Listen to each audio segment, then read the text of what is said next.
સીતારામભાઈ. હા પા સીતારામ. એમ છે આનંદમાં? મોજે મોજ. હવે ફ્રી છે કે હજી તો ચાલુ જ છે ફોનમાં? ઈ તો આપણે ખેડૂતોની સેવા તો હવે આજીવન ચાલુ જ રહેવાની. બરોબર. એટલે મેં તમને ફોન એટલા માટે કર્યો ખાસ, મેં તમારો એક વિડીયો જોયો.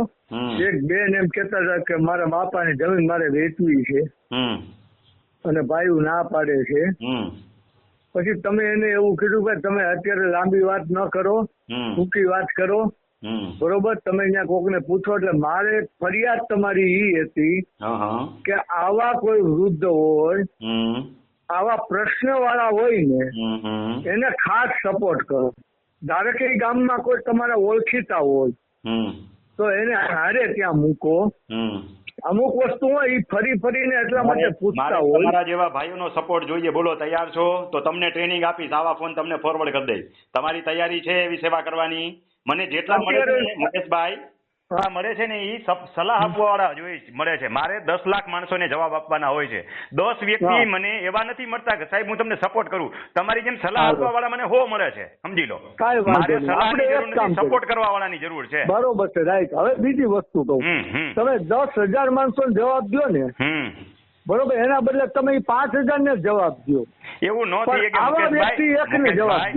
એવું ન થઈએ કે તમે મારા ભેગો બેહો તો ખબર પડે. આમાં ગાંડા થઈ જવાય. વાતો કરવી બધી હેલી છે મુકેશભાઈ, સેવા કરવી બધી મારી હારે 24 કલાક બેહો ને તમે એમ કહો કે રમણીકભાઈ આ ધંધો મૂકી દેવો છે, ગેરંટી સાથે કહું કાલથી શરૂ કરું, તમારા કારખાને આવું, બધો ધંધો મૂકીને આપણે ઉપર બેસી જવાનું. જેટલા ફોન આવે એટલા તમારે ખાલી સાંભળવાના.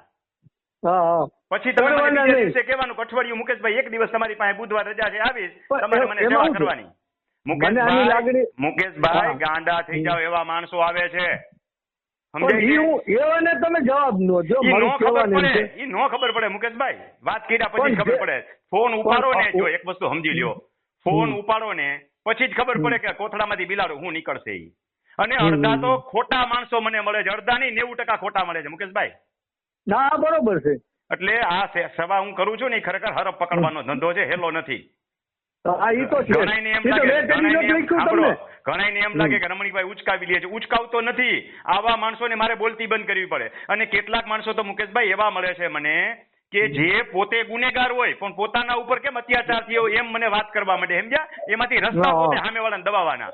એટલે મારે ત્રીજી સેન્સ ખુલ્લી રાખવી પડે, શંકર બાપાની ત્રીજી આંખની ઘોડે. અને હવે તો ભગવાન બલરામ ભગવાન અને કૃષ્ણ ભગવાનની મારા ઉપર કૃપા છે કે ફોન સાંભળતા પેલા મને ખબર પડી જાય કે સામેવાળો સાચો છે ખોટો ઈ. અને મળે છે મુકેશભાઈ. કાંઈ વાંધો તમારી. જો મેં તમને આની પેલા વોટ્સઅપમાં લખ્યું હતું, ખબર? મુકેશભાઈ મારે જિલ્લામાં એક માણસ જોઈ છે, જિલ્લામાં એક માણસ મને નથી મળતો. 28 જિલ્લામાંથી મારે 28માં હું 28 જિલ્લાનો ગુજરાતના પ્રવાસ કરું છું. મને એક માણસ નિસ્વાર્થી એવો નથી મળતો કે રમણીકભાઈ હું અહીંયા એને મફત, તમે તાલીમ કેમ્પમાં આવજો ને જોજો, લગભગ દર વખત 50 જણાને હું મફત સેવા આપું છું, શીખવાડું છું. એ એવું સમજીને હું આપું છું કે એના જિલ્લામાં જઈને સેવા કરશે, મારા બેટા નથી કરતા કોઈ સેવા. બધાને પોતાના પાણાની માખી ઉડાડવી છે, બીજાના પાણાની માખી નથી ઉડાડવી. બરોબર. એ બાબતમાં હું સહમત છું તમારી હારે. પણ દાખલા તરીકે તમે જયારે વાત કરતો ને આવી વૃદ્ધ વાત મેં જે સાંભળી માજીની, એની ઉંમરની વાત સાંભળી, અને એમાં માજીએ માજી એના છોકરાને હોપી દેવાય. 80 વર્ષની ઉંમર એવી નથી કે કોર્ટમાં લડવા જવાય મુકેશભાઈ. કોર્ટમાં નથી જવું, એના છોકરા વેચવા નથી દેતા, એટલે ઓલા છોકરા હું કામ નથી વેચવા દેતા? આ બેન ને ભાગ નો દેવો હોય એટલા માટે. અને એવું ન થઈ કે સ્વપાર્જિત મિલકત હોય ને તો થઈ કે વડીલો પાર્જિત મિલકતમાં એના રસ્તા હોય, પણ એ ફોનમાં ન સમજાય કે આવા વૃદ્ધો સમજી ન ગઈ. અને અધૂરા જ્ઞાને હું એને માહિતી આપી દઉં મુકેશભાઈ, એ અધૂરું જ્ઞાન નકામું સમજી લો. એ દવા છે ને એને રિએક્શન આપે, એના માટે મારી પાસે કલાક બેહવું પડે. હવે એ તો આ વૃદ્ધો પાસે ટાઈમ હોય નહીં. એવી જોગવાઈ છે પણ એ લિમિટેડ વાળી જોગવાઈ છે. 100 વીઘા જમીન હું મારી એમ કહું મારા છોકરાને નથી દેવી, ન હાલે. 10 વીઘા જમીન હોય ને મારી તો હું વેચી નાખું એવું બની શકે. પણ એની કાયદામાં જોગવાઈ છે, એ પ્રમાણે એમાં દસ્તાવેજ કરતી વખતે આમે જ કરવું પડે. લેનાર માણસને પણ એ ઘરે ઉતરવું જોઈએ. એટલે ઘણી બધી પ્રક્રિયાઓ હોય છે ને એના માટે અધૂરા જ્ઞાને ન ભેગું થાય મુકેશભાઈ. તમને ન સમજાય એટલે હું વાત કરું છું ને, એ જયારે તમે તાલીમ કેમ્પમાં બેઠા હો 3 દિવસ મારા તાલીમ કેમ્પ ભરે ને, એને કાંઈક સમજાય એમ કહું છું. એ 100% ન સમજાય જાય. અને હવે તો મુકેશભાઈ 15-15, 20-20 તો એડવોકેટો મારી પાસે આવે છે. હા. અરવલ્લી જિલ્લાથી એક એડવોકેટ છે પંડ્યાભાઈ, 8મી વખત આવે છે. ક્યારે આવતો હશે? એને કઈક જ્ઞાનામૃત દેખાતું હશે ને, એને કઈ ઉપનિષદ જેવું કઈક જ્ઞાન મળતું હોય છે. તઈ અરવલ્લી એટલે ગુજરાતનો છેડો થયો. હા 100%. અને આવી રીતે બધેથી આવે છે. સુરત થી 7-8 વ્યક્તિઓ દર વખતે હોય છે. અને હવે એજ્યુકેટેડ વ્યક્તિઓ આવે છે શીખવા માટે. બાકી આંગળી કરવા વાળા તો લોટ ઓફ આવે છે, એને કઈ શીખવું નથી, કાંઈ નથી, ખાલી આંગળી જ કરવી હોય છે. હા બરોબર છે. કયો બાકી શું હાલે છે? બસ કાંઈ નહીં, મારી આ એક ખાલી રિક્વેસ્ટ હતી એટલા માટે મેં ફોન કર્યો. તમારે યાર નવરા બેહવાનો ટાઈમ હતો. દર અઠવાડિયે બુધવારે આપણે કલાક 2 કલાક, રવિવારે હું ફ્રી હોતો આવી જાતો. હા, ખોડલધામમાં આવે કેટલું ફર્યા છીએ, હારે કેટલા જિલ્લાઓમાં, 2011 થી 2015 સુધી. હવે તો મુકેશભાઈ અહીં જમવાનો હકીકતે ટાઈમ નથી હોતો. જો અત્યારે તમારી વાત કરું છે, ટૂટું આવે છે, સંભળાય છે? તમારી વાત કરું છું એટલે એક આઈને વાત કરી લઉં ને ત્યાં તો 4 તો મિસ કોલ થઈ ગયા હોય. 4 કે 5 કે કોકે ચાલુ રાખ્યા હોય. કોકે ચાલુ રાખ્યા હોય. કેવો બાકી હું મારે તો એક વાત કરવા માટે છે મેં ખાસ ફોન કર્યો. ઉંમર હતી ને એ બેન ની એટલે મને એવું લાગ્યું મારા જેવા 60 ઉપરના માણસોને ગોતું છું કે જે ઓટલા ભાંગે અથવા તો હવે છોકરાઓને જવાબદારી આપી દે ને કારખાને નડતા મટે. એ હોય છે છોકરાઓ જવાબદારી નહીં, ભાવો કારખાને નડતો હોય. એના કરતા શીખીને ગામના થોડા કામ કરી દે ને મુકેશભાઈ, તો આ ઉત્તમ સેવા છે. સમજી લો, મંદિરે બેહવા કરતા ઉત્તમ સેવા છે. પણ માણસોને બધાને છે ને મોજથી જીવવું છે, સેવા કોઈ નથી કરવી. હું તો ગોતીને થાકી ગયો. છેલ્લા 4 વર્ષથી હું ગોતું છું કે સેવા કરવા જિલ્લામાંથી મળે. આ તમારી તમે મને જે ફરિયાદ કરો ને કોઈ નથી મળતું, વિડીયો મૂકજો. આજ મૂકી દઈશું, હાલો ને, આને આ મૂકી દઈશ. હા બસ આજ વાતચીત તો મૂકી દઈશ. માણસો તમે એકવાર સાંભળી લેજો પછી મૂકજો, કારણ કે તમારી ફરિયાદ આતી છે. એમાં નડે એવું નથી કોઈ મુકેશભાઈ, અને મારે છે ને કઈ છૂપવું હોતું નથી. સમજી લ્યો, હું તો છે ને હવે ખાખી બાબા જેવો થઈ ગયો છું. માણસોને મારી વાત ગમે તોય ભલે ન ગમે તો હું મારા સ્ટેન્ડ થી ભગવાનને પૂછી લઉં, હું સાચો છું ને. હા બરોબર. પછી મારી સામે કદાચ ચમરબંધીનો દીકરો હોય ને તમે જોઈ લેજો, હું ગગલાવી લઉં છું એને. હા મેં જોયું ને, હું તમારા વિડિયો જોઉં જરૂર છે ભાઈ.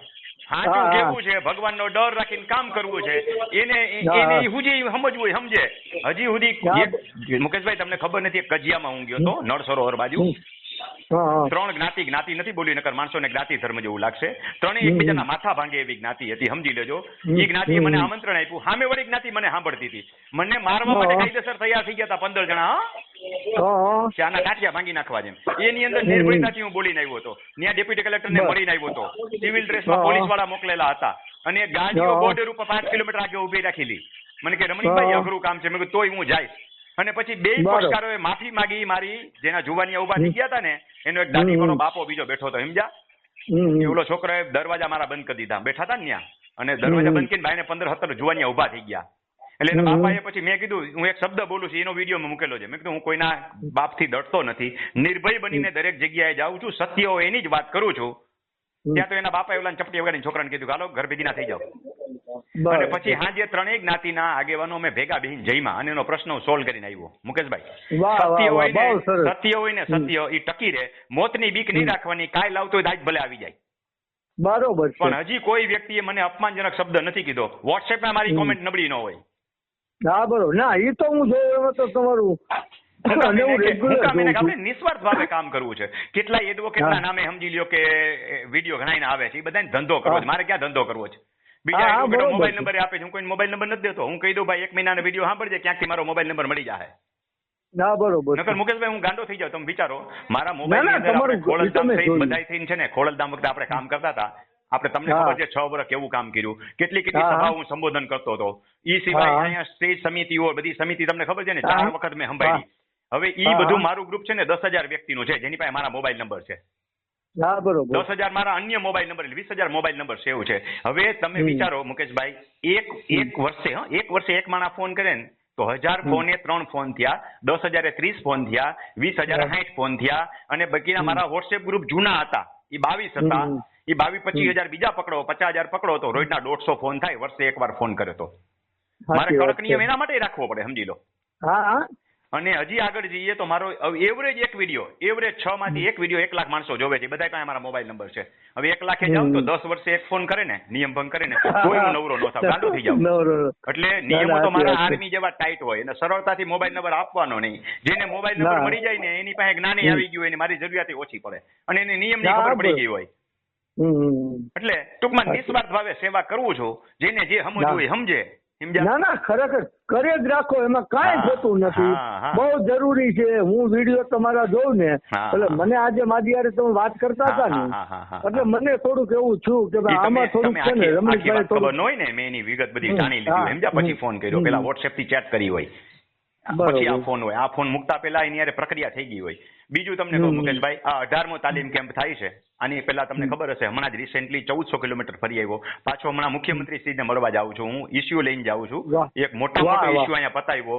મુખ્યમંત્રીએ ગયા વખતના મારા ભૂમિ સીમાંકનમાં 22 સૂચનો, તેમાંથી 5 સૂચનો સરકારે સ્વીકાર્યા. એ બદલ ધન્યવાદ દેવા પડે સરકારને. સરકારના વખાણ કરવાની વાત નથી, પણ સરકારે સાચું હોય ને તો સાંભળે, સમજી લો. એને સુધારો કરવો છે. પ્રજા દુઃખી થાય એમાં સરકારને રસ નથી. અધિકારીઓને રસ નથી, સમજી લ્યો. અધિકારીને માણસને કામ કરતા આવડે ને તો અધિકારીને કામ કરી દેવું છે. આ તો જેને કામ કરતા ન આવડે ને હવ લૂંટે તો દેખીતું છે. એટલે કામ કરતા આવડે ને તો કામ થાય હોતા, પૈસા વગર કામ થાય. અને એના માટે રાખી આ કમર કશું છું. અને ઘણો બધો સુધારો આવ્યો છે. ના બરોબર છે. આવો ક્યારેક તાલીમ કેમ્પ દરમિયાન આવો, તમને ખબર પડશે માણસો કેવા એકાગ્રતાથી ને કેવી રીતે સાંભળે છે મને. અને તમને પોતાને પણ અનુકૂળતા હોય તો શનિ રવિ હમણાં જ છે, આવતો શનિ રવિ જ, આ કાલ નહીં, એના પછી. હાલો, દેશવાળા મામા આવ્યા છે સમજ્યા, એટલે બેઠા હતા તમારી વાત જ કરતા હતા. હાલો, આ ઓડિયો લાંબો નથી કરવો, આજ આપણે યુટ્યુબમાં મૂકી દઉં. ઓકે ઓકે ભલે. હા.